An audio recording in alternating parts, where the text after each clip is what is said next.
Welcome back here in our channel. So today, may another vlog na naman tayo, yes. And for this vlog, we will be having a product review. This product is isa to sa mga na-haul natin last time sa Watson.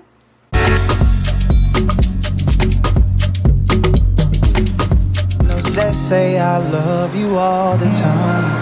Roses at your feet, baby girl, be mine. Proudly product of Philippines. New hair wax kit with mangosteen extract, unwanted hair remover. It removes unwanted hair from your underarms, chest, back, bikini area, and legs. This will be the first time na mag-waxing ako. Kasi I usually use shaver and I don't use yung tweezer or yung puller na ginagamit kasi nakaka-cause yun ng chicken skin. Hindi ako nag-shave. Alam nyo yung pinahaba ko yung buhok ng kilikili ko para dito sa review na to. Yes. And for the features, yung kiniklaim niya, say natural ingredients, safe even on sensitive skin, no unpleasant smell, removes hair down to the roots, excellent on coarser and longer hair, even for men. Continuous use weakens roots and hair grows softer, thinner, and finer. Slow appearance of hair regrow of up to 3 to 4 weeks. No heating of wax needed. Can be used by both men and women. Since this is my first time na gagamitin ko to, I don't know if you guys already tried this. It's a product of J. Thomas Solutions and proudly made from Philippines. So, sariling atin. Ito yung spatula niya para magamit dun sa wax. Ito yung cloth. Gagamitin siyang pad na paglalagyan dito sa wax. Naka-ano siya, naka-plastic bottle. And meron siyang manual sa loob for the guideline kung paano gagamitin yung product.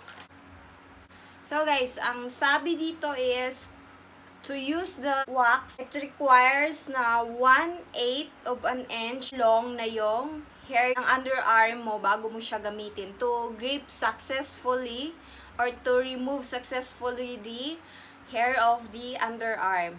It's better to use this after you take shower. Avoid to apply any lotion in your underarm para mas kumapit yung product. It's very important. Basahin mo na yung manual as direction. Parang napaka-creamy niya. Para siyang honey. It smells sweetened mangosteen. Yan siya. Pinahaba ko talaga yung aking buhok sa kilikili. And hindi naman siya maitim. And sa mga namroblema dyan kung bakit nangingitim yung kilikili nila is dahil yan sa product or sa deodorant na ginagamit nyo, na ina-apply nyo everyday. Some of the products na deodorant is nakakakos ng dark underarms. If you would ask me kung ano yung ginagamit ko sa kilikili ko, tawas lang yung ginagamit ko everyday kasi ayoko mangitim ang kilikili ko. And tawas is natural siya na nakakapagpaputi ng kilikili at hindi nangangamoy ang kilikili mo, besh. Ang dami kong pimples na tumubo sa mukha ko dahil sa sobrang init ng panahon.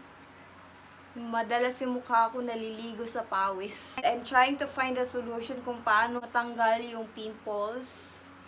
There are times kasi na nakakakain ako ng mga oily foods and sweets. Sometimes hindi siya maiwasan. Kaya tinutubuan ako ng pimples. And ganyan din yan kapag malapit na ang aking monthly period. Lalagay tayo ng enough amount sa ating underarm. Napaka-creamy niya. Ang sarap niya. Para siyang honey. And yung smell niya, it's smell sweetened mangosteen. Kasi meron naman siyang mangosteen extract. Parang ang sarap niyang kainin. Maglalagay na tayo.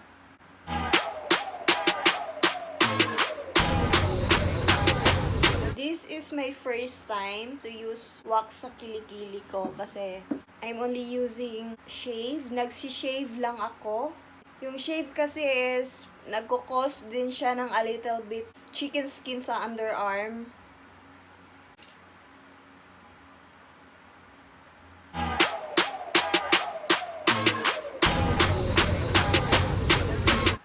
Ang sarap talaga niya kainin.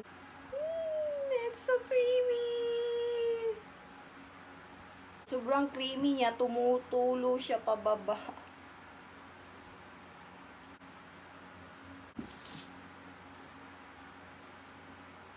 Let's get it done!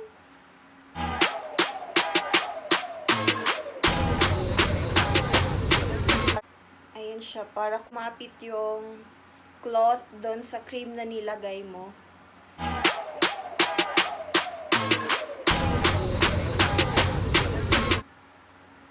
Hindi ko alam kung may mali sa ginawa ko. Sinunod ko lang naman yung direction. Hindi siya dumidikit yung cloth. Tingnan nyo. It's joking talaga, besh, kasi hindi dumidikit yun. Gusto ko pa namang damdamin yung pag ganon niya. Yung gumaganon yung mga buhok. Gusto ko pa namang i-feel yun, pero paano yun na hindi, oh. Ganyan lang siya. Nakakaloka, hindi siya kumakapit, besh. Wala talaga siyang nadadala na buhok. Nagjujoke sila, besh. What?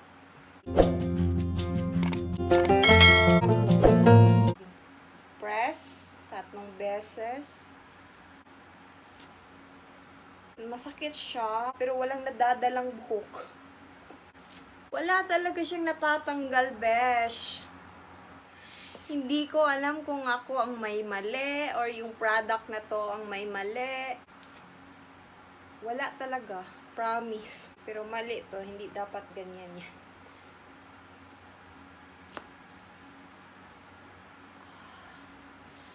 Ang sakit nun. Masakit siya, besh, pero walang nadadala. Masyadong creamy lang yung product. Hindi kumakapit yung buhok. Hindi dumidikit doon sa cloth.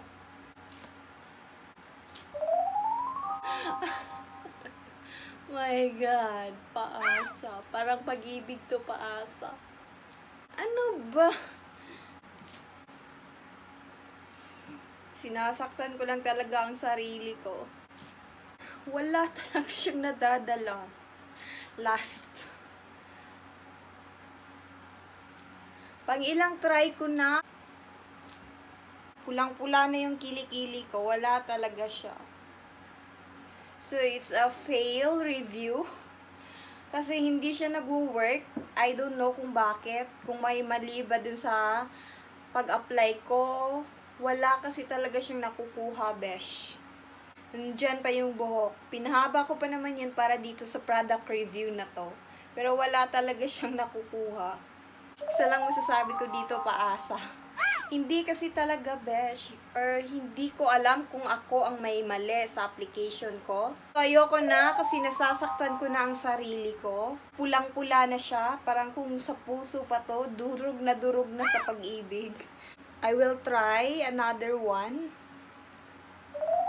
Baka ganun lang talaga yun. Kailangan lang talaga siyang ulit-ulitin. Paulit-ulit kang masasaktan. Pero paulit-ulit ka pa rin susubok. Since first time ko siya matry, or first time ako mag-waxing, maybe may mali sa pag-apply ko. Ano mga besh? I'm using another cloth na naman, kasi tinapon ko na yung una kanina. Parang ganun lang talaga siya. Parang paulit-ulit lang talaga siya na i-strip off. Try and try until you succeed. Ganon daw yun. I thought kasi na just one application lang, din pag pull mo ganon, tanggal lahat. Pero hindi pala siya, besh. Paulit-ulit pala siya. Ulit-ulitin mo siya hanggang matanggal yung buhok. Nananakit siya, ah. Ang sakit na. Siya kilikili, besh. Masakit siya, besh.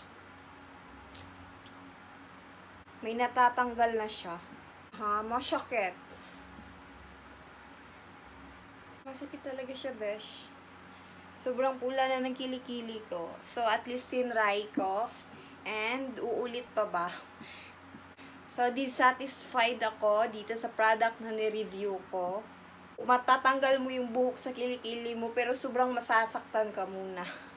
It's my third cloth na. Maglalagay ako uli. Siguro hindi ko lang masyadong damihan yung product na i-a-apply ko. Kasi masyado siyang creamy and hindi siya talaga yung dumidikit between the hair and the cloth. Maybe kaya hindi siya kumakapit. Kukuntian ko lang.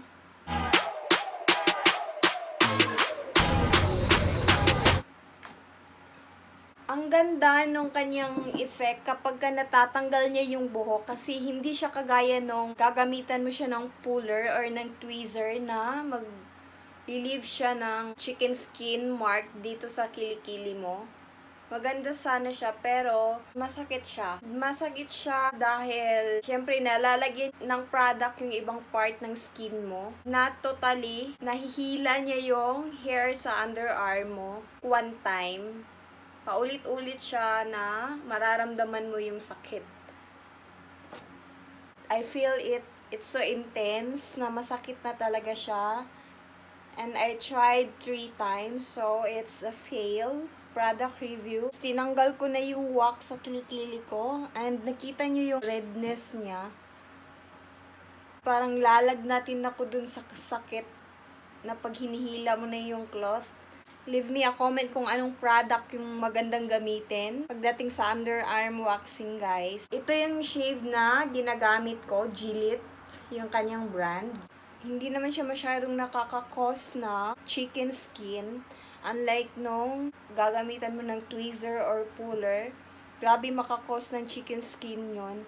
And masakit din yon, kaya shave ang ginagamit ko. So, we fail for this review. Anong nangyari doon? Ba't ganun? And yung price pa naman nito is $299. I don't know kung may mali dun sa application ko. Sorry kung hindi man tama yung pag-apply ko. Pero besh, ang sakit niya talaga, besh. Parang kung makailang apply ka, makailang hila ka, kagaya ng ginawa ko, parang lalagnatin ka. Masakit talaga siya. Masakit. I'm done. Nag-shave na ako. Brush. Makeup brush para tanggalin yung hair na kumakapit sa skin. And we're done for this product review. So, it's a product review fail. Kasi hindi siya nag-work. Sobrang sakit niya. Parang tumakbo sa buong katawan ko yung sakit. Naramdaman ko yung sakit. Parang nakakalagnat. Ganon. And if you have any product recommendation, please leave me a comment kung anong product magandang gamitin pag-waxing ng underarm. And thank you for watching. Bye for now. Until the next video.